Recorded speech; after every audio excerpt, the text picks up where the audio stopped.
Hey you, look at this man. This guy right here. Question, what's the first word that comes to mind when you see him?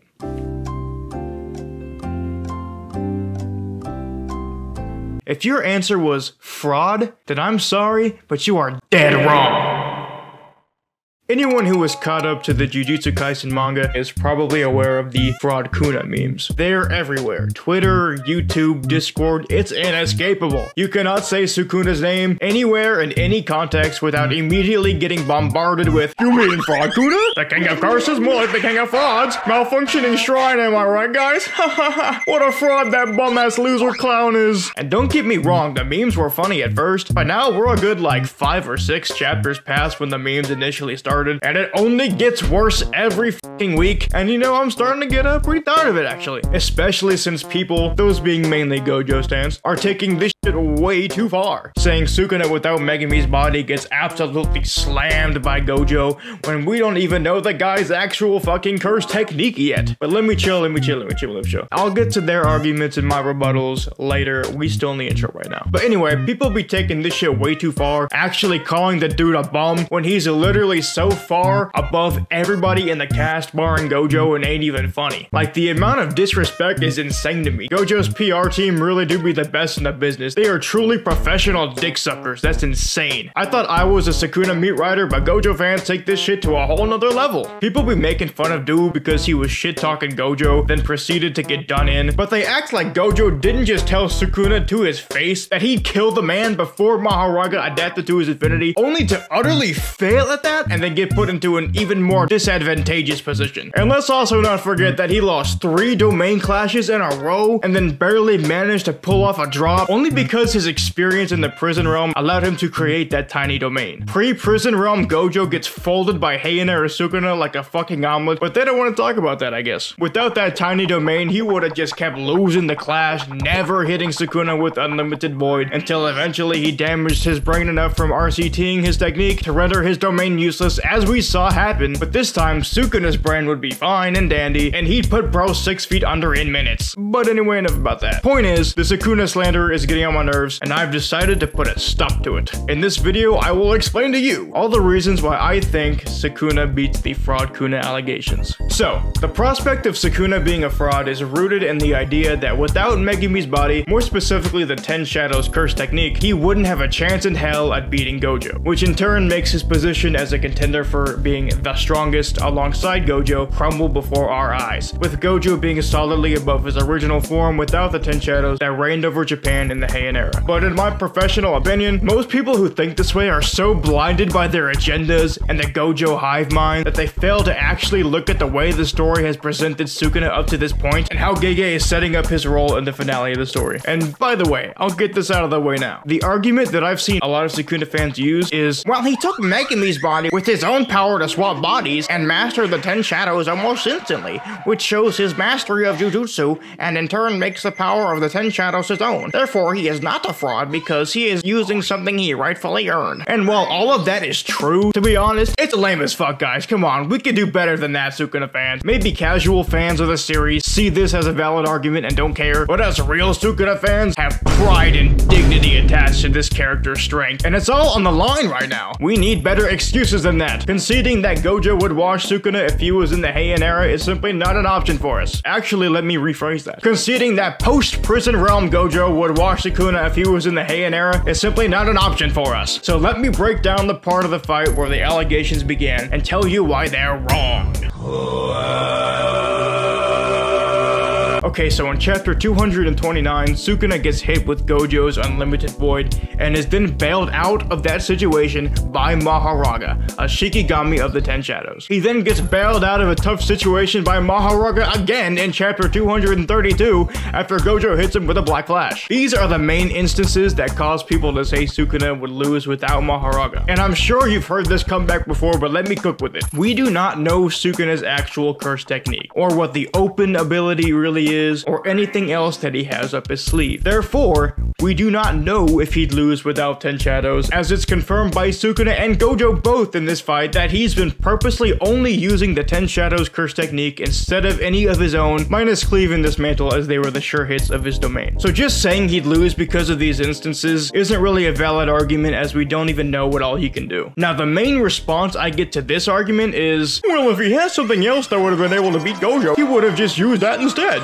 So it's safe to say that the 10 shadows was his best and most efficient option in this fight, and probably also the only thing he could use to deal with Gojo's infinity. Let me ask you this, right? Besides him doing Ishigori dirty, when in the entire series has Sukuna ever taken the most efficient and quickest path to victory? Never.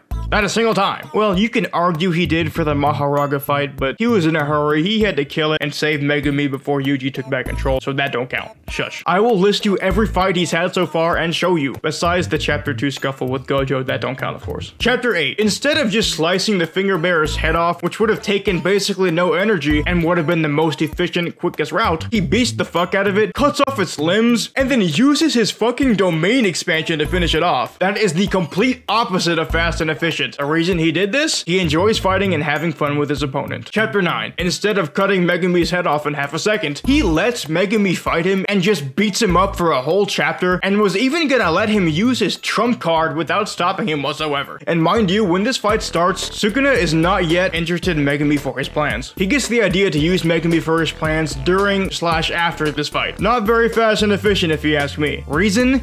He likes to see what his opponents are capable of. And again, he likes to fight. Sukuna versus Jogo. He toys with Jogo for multiple chapters, and then instead of just killing him with a quick cleave to the head, he uses the open fire arrow so that he could fight Jogo with his own specialty. Versus Yuji and Maki, yes, his cursed energy output was plummeting, but I see no reason why he couldn't have just gotten distance from Yuji. Broken hop on air, come on, he could have gotten distance if he wanted, and just nuked them with his fire arrow, bro. Like, I see no reason why he couldn't have done that to end them both ASAP. Bro was having fun beating the shit out of Yuji, let's be real. Maki too. Hell, he was complimenting Maki in the fight. He wanted to end that shit with his bare hands for the hell of it. He had an agenda in his fight with Yorozu. Obviously, he wanted to kill her using only the 10 shadows to sink Megumi's soul, and he did just that, so this fight, you know, I'm really not gonna count that either. That brings us to Gojo versus Sukuna. We can tell by Sukuna's dialogue in this fight that he does not see Gojo as someone who could possibly ever defeat him, same as all his other opponents. He says that from the beginning, his game plan was to use Mahoraga to adapt to Unlimited Void during domain clashes via the wheel being attached to Megumi's soul. There are two ways to interpret this information. The first is that he had no other option in this fight than to use Mahoraga and adapt to Unlimited Void to survive. The other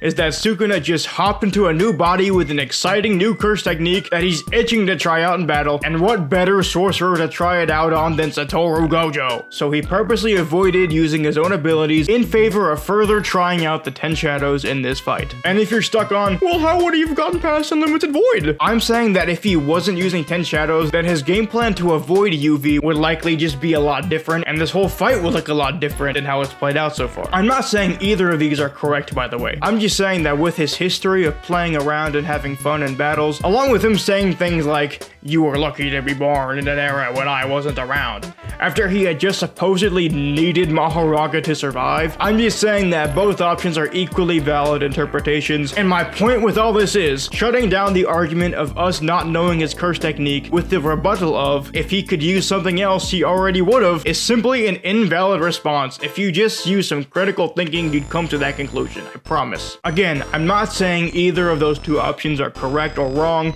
I'm saying they're both equally valid, so you can't use one of them to disprove an argument. They're both equally possible, and they directly contradict one another. It's possible that he did need Mahoraga to survive, and it's also possible that he didn't. To take this even further, let me throw a hypothetical at you. When Gojo first lost the initial domain clash and was on curse technique burnout, meaning no infinity, no teleportation, no nothing, what was stopping Sukuna from setting Gojo ablaze with his fire arrow right then and there? Which is something that has an area of effect that looks like this, by the way. In the fan book, it says that the fire arrow is hot enough to burn something down to to its bone marrow almost instantly, so needless to say, it's very powerful. Now don't get me wrong, I don't think this would one-shot Gojo, but I don't know about you, but having to constantly heal from powerful burning as well as an onslaught of slashes while Sukuna is boxing you up at the same time sounds like it'd be pretty restricting to me. This also isn't even taking into account that it's pretty much guaranteed that Sukuna has other curse techniques besides Cleave Dismantle and the Fire Arrow as well. Now the question then would be, can Sukuna use all of his curse techniques here to kill Gojo before he has the idea to RCT his technique and restore it? The answer is, I don't fucking know. My whole point with this is that saying Gojo would definitely win against Heian-era Sukuna is just a wrong statement because we don't fucking know what Sukuna is actually capable of yet. We don't know his other techniques or whether he has something else that could maybe get past infinity. We literally have no idea. And again, the argument of if he had something else he would have used it is completely invalid because if you open your eyes and read the story, it would actually be very in character of him to not use a method that he has in favor of a different one to make things more interesting. Bro loves doing that shit. And again, I'm not saying that Heian-era Sukuna can 100% defeat Gojo either. Besides, pre-Prison Realm Gojo, he gets mobbed. I just proved that beyond a shadow of a doubt earlier. Just like I don't have any proof that OG Sukuna can beat Gojo, y'all don't have any proof that Gojo can beat OG Sukuna. Let's stop with the crazy statements. And honestly, now that I'm saying it out loud, it sounds so silly because it's such an obvious conclusion to come to, but I swear to God, there are thousands of people that unironically say with their entire chest that Gojo would 100% beat Heian Sukuna, and it just blows my mind. Hey, editing time bomb here. This video was recorded before the release of chapter 234. Yes, I know I'm taking forever to edit it. I've been fucking busy, okay? But with the release of 234, I've been given even more ammo to throw at y'all. So in 234, Gege himself confirms that Gojo can go all out in this fight with no consequences, but the same cannot be said about Sukuna. Sukuna has to hold back and not use some of his abilities due to the fact that directly after his fight with Gojo, he's going to get fucking jumped by the students, and Sukuna knows this. It's the same situation as Yuji and Choso versus Kenjaku. Information about your opponent's abilities is vital to the outcome of the battle. If Sukuna showed off everything he has against Gojo, then the students would know what to expect when going up against him and could then prepare for it, which Sukuna would obviously rather avoid. So Sukuna is opting to use only the 10 shadows so that he can save his actual curse techniques for the students. I think this is probably one of the strongest arguments we have against the Fraud Kuna allegations. I know some people will still say, oh, he's using the 10 shadows because he doesn't have anything else that can beat Gojo. Like, I mean, you're just silly at this point. Gege is very clearly telling us that Sukuna has way more and he doesn't need the 10 shadows. Hell, in 235, he fucking...